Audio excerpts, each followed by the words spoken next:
Hi, welcome. Enjoy the content, subscribe, and turn on notifications. Ethan parked his pickup truck in the garage and let out a long sigh before turning off the engine. The day had been exhausting.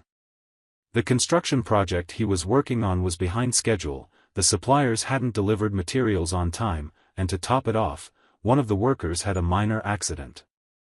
All he wanted now was a hot shower, a simple meal, and to collapse on the couch next to Rachel, watching any random movie before crashing into bed. He pushed open the front door and was struck by the silence. Normally, Rachel would be in the kitchen or the bedroom, humming some tune she'd heard on the radio. But that night, there wasn't a single sound. Just an odd emptiness. When he stepped into the living room, he stopped abruptly. Rachel was sitting on the couch in a formal sort of way, almost like she was waiting for him. But that wasn't what caught his attention. Right next to her was a suitcase. Small, with wheels, the same one she used for short trips. Ethan's stomach tightened. She lifted her eyes to him, and her expression was hard to read. It wasn't sadness or anger. It was something between hesitation and expectation. "Hey," she said, her voice neutral, no emotion. Ethan blinked a few times, trying to make sense of what he was seeing. "Are you going on a trip?" he asked, feeling a nagging discomfort spread through his chest. Rachel shifted on the couch and folded her hands in her lap. She glanced at the suitcase for a moment before looking back at him. "Yeah." He frowned. "Where?" Silence hung in the air for a few seconds, and Rachel seemed to be choosing her words carefully. "Italy." Ethan's heart skipped a beat. "Italy? Out of nowhere? That didn't make sense." "Italy? What do you mean by that? When did you plan this trip?" She took a deep breath and, in a hesitant movement, picked up her phone and twirled it between her fingers. I'm going with Mark." It felt like the air was knocked out of Ethan's lungs. His body went stiff, and a bitter taste filled his mouth. "What did you just say?" Rachel licked her lips, looked away, then looked back at him. "I'm going with Mark." The words dropped into the room like silent thunder. Ethan felt the walls closing in around him. He took a step back, trying to process what he'd just heard. "Your boss? You're telling me you're traveling with your boss?" Rachel nodded slowly. Ethan's chest rose and fell with heavy breaths. He felt his blood boil, but held himself back. Instinct told him to explode, demand answers, ask what the hell was going on. But something inside him stopped him. Instead, he clenched his fists and asked, in a cold tone, "Why?" Rachel looked away and nervously fiddled with the wedding ring she was still wearing. "I didn't plan this. It just happened." Ethan's anger grew. "It just happened? What happened, Rachel?" She took a deep breath and slowly let it out. "Mark, he's been really attentive to me at work. He knew exactly what to say. I felt different, Ethan. I felt wanted." Ethan felt like he'd been punched in the gut. Rachel went on, struggling to find words that would make this less brutal. "I never wanted to hurt you. But Mark, he insisted on this trip. Said it'd be good for me. And I agreed." Ethan closed his eyes for a second, trying to calm the storm raging inside him. "And you thought telling me and just hopping on a plane would make everything okay?" She hesitated, then picked up a piece of paper from the table and handed it to him. "I made some rules, so everything would stay under control." He took the paper and looked at it. Anger blurred his vision as he read, 1. Don't bring up divorce while I'm gone. 2. Don't tell anyone about this trip. 3. Don't do anything impulsive until I'm back. Ethan felt his stomach turn. He looked at Rachel and, for the first time, saw her in a completely different light. Love, respect, everything seemed to slip away from him like sand through his fingers. Rachel took his hands and said, with a forced tenderness, "I'll come back, Ethan. And when I do, everything will work out. I love you." Ethan slowly let go of her hands. He didn't say a word. He just looked into her eyes, taking in every detail of this moment. He etched into his mind the face of the woman who, until minutes ago, had been his wife. Then something shifted inside him. Ethan stayed there, holding Rachel's rules, feeling anger boil within him. Her words echoed in his head like a nagging buzz, "I'll come back, Ethan. And when I do, everything will work out." As if he were a dog waiting patiently at the door while she went off and enjoyed herself with another man. As if his pain didn't matter, something that could be brushed aside until she decided she'd had enough fun. But Ethan wasn't that kind of man. He stood there for a few minutes, watching Rachel get up, adjust the suitcase handle, and head toward the door like she was going on a simple business trip. Not a trace of hesitation, not a single doubt. She really believed she could return and find everything exactly as she'd left it. When the door closed behind her, Ethan finally allowed himself a deep breath. The silence in the house was deafening. He looked around at the furniture, the photos on the shelves, the life he'd built with Rachel. But suddenly, all of it felt strange, like it belonged to someone else. Like he was just visiting a place that was no longer his. Then a thought cut through his mind like lightning. She expects me to stay here. Expects me to go along with this. That was the moment something inside Ethan broke. Without wasting time, he grabbed his phone and called the bank. His voice came out firm, without a hint of tremor. "I want to freeze all joint accounts immediately." The representative asked for ID confirmation, went through a few questions, and in less than 10 minutes, Rachel no longer had access to a single shared cent. Still holding his phone, Ethan opened the credit card app and cancelled the extra card in her name. Then he logged into the bank portal and changed all the passwords. Rachel might be off on her adventure, but not at his expense. He went upstairs, walked into the bedroom, and opened the closet. Her clothes were still there, neatly hung. Perfumes, jewelry, everything just as she'd left it. As if she had no concern at all that anything might change in her absence. Ethan grabbed an empty box and started filling it with everything that belonged to her.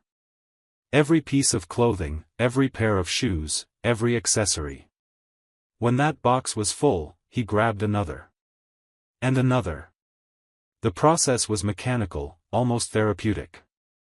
With each item he removed from the closet, he felt a weight lifted. One more memory erased. After emptying the closet, he opened his laptop and searched for a 24-hour locksmith. "I need all the locks in my house changed as soon as possible." The locksmith arrived in under an hour. Ethan watched in silence as the man removed the old cylinders and installed new ones. When it was done, Ethan took the new keys and tossed the old ones in the trash.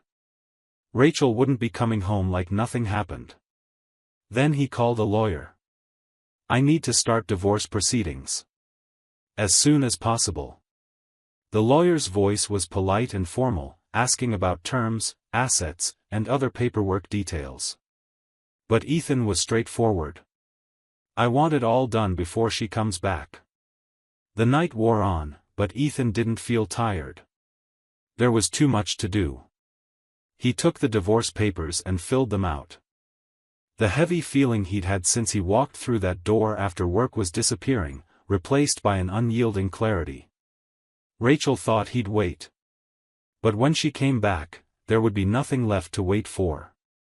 Rachel was gazing at the Tuscan landscape through the large hotel window, an uneasy mix of anxiety and uncertainty weighing on her.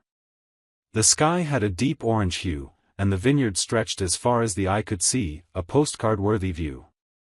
Still, despite the beauty around her, she felt an unsettling restlessness she couldn't ignore, no matter how hard she tried.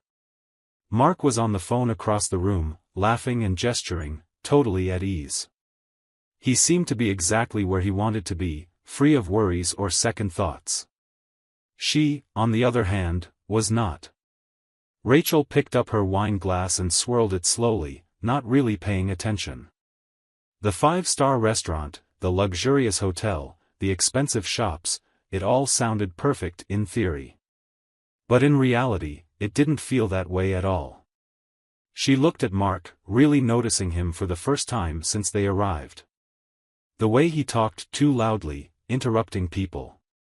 The condescending look he gave the hotel staff, as if everyone around existed solely to serve him. How had she never noticed this before? From the moment they set foot in Italy, Mark seemed more interested in showing off than being with her. Every meal was a chance for him to brag about his achievements, his connections, his investments. Rachel tried to smile, tried to engage, but it was impossible to ignore that she was more of a trophy than someone truly wanted. The first warning sign came on their second day of the trip. They were at a seaside restaurant, the kind of exclusive place that only takes reservations weeks in advance. Mark made a point of showing he knew the owner, ordering dishes without even looking at the menu, treating the waiters with an unbearable sense of superiority. Rachel tried to make conversation, mentioning the beauty of the city, how fascinating it was to be there.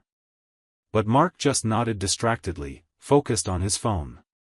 Then the waiter brought the wine. "Sir, this is an excellent Brunello di Montalcino vintage.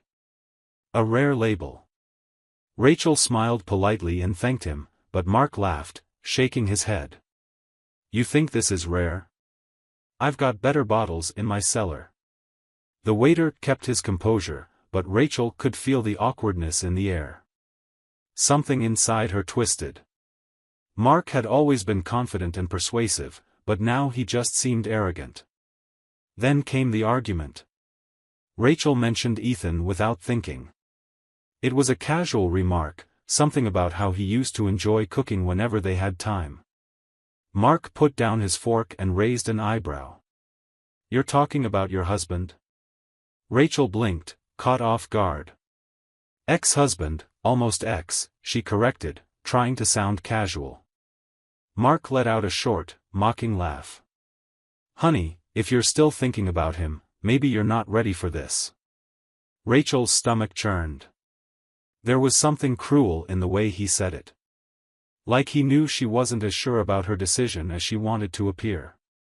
That night, lying in the hotel bed next to Mark, Rachel couldn't sleep. Every time she closed her eyes, flashes of her life with Ethan popped into her mind. The way he used to hug her when she got home tired. The smell of fresh coffee in the morning. The sound of his laughter when they watched some silly comedy on TV. Mark, on the other hand, slept soundly, without a trace of concern. Rachel grabbed her phone and, on impulse, opened the bank app. Her personal account was still there, but the joint accounts. Frozen. Her heart pounded. She tried to access the credit cards, but nothing worked. Something was off. She sat up in bed, her chest tight. Ethan. He wasn't waiting. And for the first time since she'd boarded that plane, real fear hit her like a punch. Rachel felt her breath catch as she stared at the phone screen.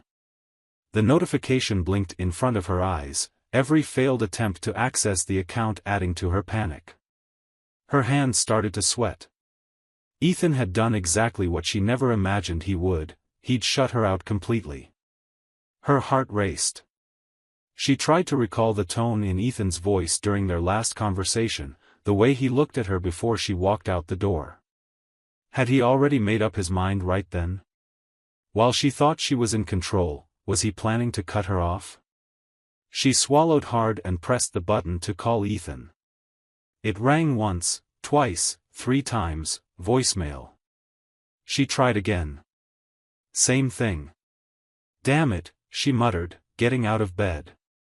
The luxurious room felt suffocating now. She glanced at Mark, still sound asleep beside her, completely unaware of the chaos spinning inside her. Without thinking, she threw on a robe and stepped out onto the balcony. The late-night breeze was cold, but it did nothing to calm the storm in her mind. She had to go back. Not because she missed Ethan, at least that's what she kept telling herself, but because something was wrong. This wasn't the plan. Ethan was supposed to stay there, waiting, confused and vulnerable. But he wasn't waiting. She gripped her phone and did something she hadn't done in a long time. She called a friend. "Rachel?" Claire's sleepy voice answered on the other end. "Claire. I need you to go to my house. I need you to see if Ethan's there." A short pause. "Your house? Rachel, what's going on?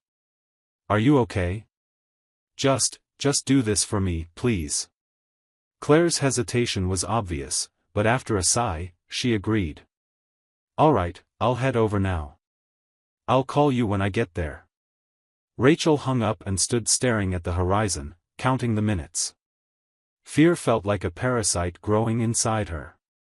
She had never felt like this before.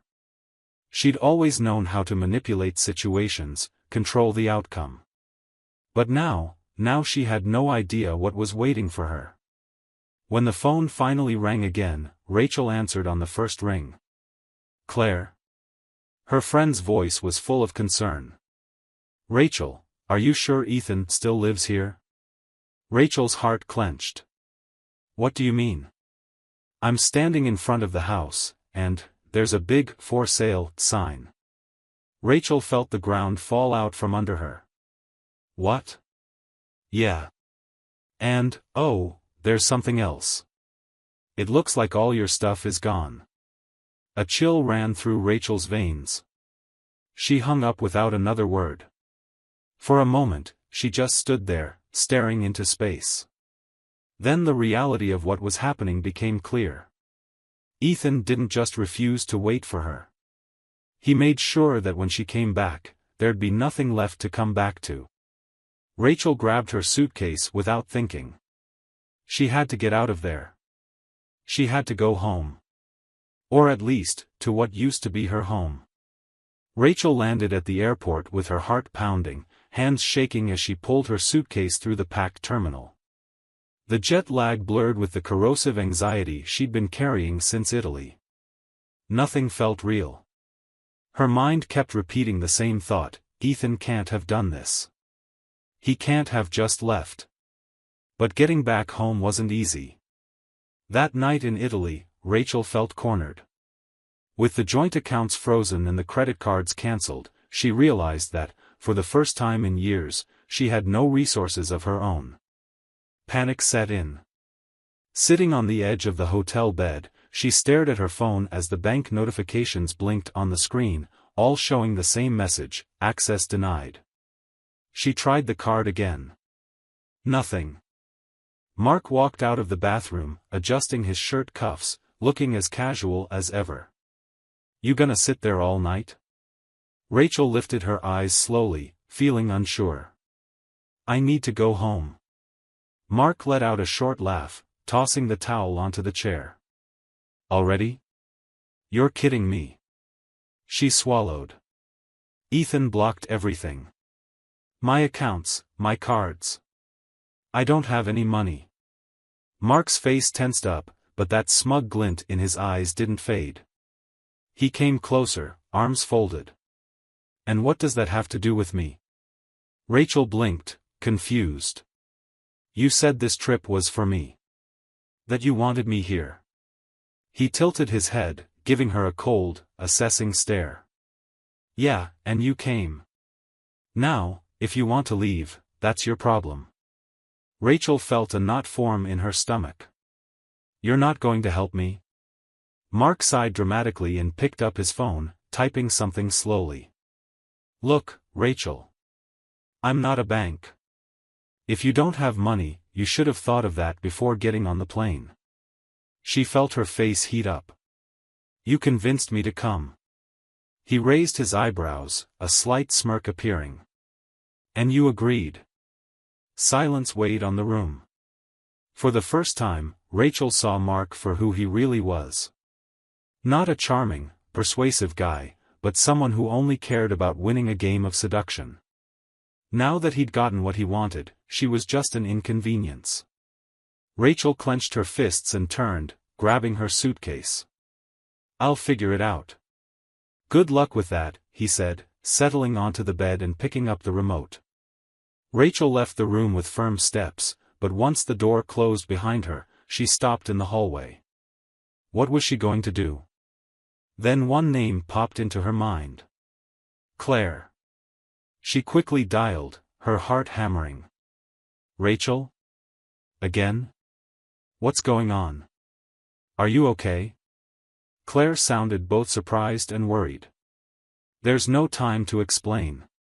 Ethan froze my accounts and I'm broke. I need your help." A brief silence. "Rachel. I don't know." Rachel squeezed her eyes shut. "Claire, please. I'm not asking for anything other than money for a plane ticket. I'll pay you back as soon as I get home." Another silence, longer this time. Rachel felt a surge of desperation. "I know you're probably on Ethan's side, but please help me just this once." Claire let out a long sigh. "You really messed up, Rachel." "I know. I'll send the money, but only enough for your ticket." Relief washed over her. "Thank you." 2 hours later, with the e-ticket on her phone and suitcase in hand, Rachel boarded the flight home. The journey was long, but the worst part wasn't the time in the air. It was the crushing feeling that she was going back to a place that no longer existed. When the cab finally stopped in front of her house, she felt her stomach knot. The for sale sign was there. Rachel's eyes went wide. She almost tripped getting out of the car, rushing to the door. Her hands shaking, she tried the key. It didn't fit. He changed the locks. Rachel stepped back, chest heaving. She rang the bell. Nothing. The silence from the other side of the door mocked her. She knocked again, louder this time, but the only response was her own echo. "Rachel?" That familiar voice made her heart jump. She turned to see Mrs. Margareth, the neighbor who had lived next door for years, a sweet older lady with gray hair and kind eyes, holding a grocery bag. "You're back?" The look on her face was a mix of surprise and something Rachel dreaded identifying as pity. Rachel tried to swallow the lump in her throat. "Yeah, is Ethan here?" Her neighbor's gaze softened, but the next words crushed any hope Rachel had left. "He moved out, dear." Rachel felt her world collapse. "What?" Mrs. Margareth sighed and walked closer, putting the grocery bag down. "He sold the house, Rachel. Packed everything up and left." Rachel blinked, trying to make sense of it. "Did he say where he was going?" The neighbor hesitated, as if wondering whether she should speak.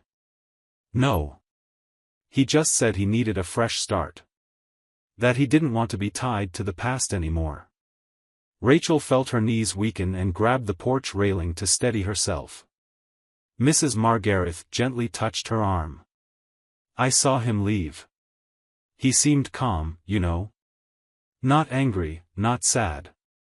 Just sure of himself. Like he'd finally done what he needed to do." Rachel's breathing faltered. Ethan hadn't waited. He hadn't yelled, begged, or tried to get revenge. He simply chose a future where she didn't exist. Rachel heard her neighbor's words echo in her mind like distant thunder. Ethan sold the house. Packed up and left. She looked around, eyes lingering on every detail of the place she'd called home for so long. The garden she'd helped plant. The porch where she'd sip coffee in the mornings while waiting for Ethan to come back from work. The faint marks on the front door where they'd hung a Christmas wreath years ago. Everything seemed untouched, and yet it no longer belonged to her. Her first instinct was to deny it. "This can't be right. The house was ours. It was mine too." But then the truth hit like a knife cutting through her illusion. The house was never hers. A chill ran down her spine as the memories clicked into place in a cruel way. Ethan had inherited this house from his parents. It had always been in his name, long before they met. And worse. They'd never actually married on paper. For years, that never mattered. They talked about a wedding, but never felt a need to make it official. Rachel liked to say a piece of paper didn't define a relationship, and Ethan, always laid back, agreed. They had a strong bond and lived like husband and wife. Why deal with the bureaucracy? Now, for the first time, Rachel felt the weight of that choice. There was no split of assets. No rights. Ethan didn't have to talk anything over with her. There were no papers to sign, no court hearing, no warning. He just moved on. Rachel's chest tightened. The idea that he could start fresh without looking back was devastating. He let her go on that trip, let her think she was in control, just so he could take everything away the moment she realized her mistake. Reality hit her like a sledgehammer. She'd never had any real security. She only thought she did. Rachel felt her legs give out and took a stumbling step backward. She wanted to run inside, open that door, and demand answers, but she couldn't. Because that house had never been hers. And Ethan wasn't hers anymore. Thank you for watching the video. If you enjoyed it, don't forget to subscribe to the channel and turn on notifications so you won't miss any updates. See you next time.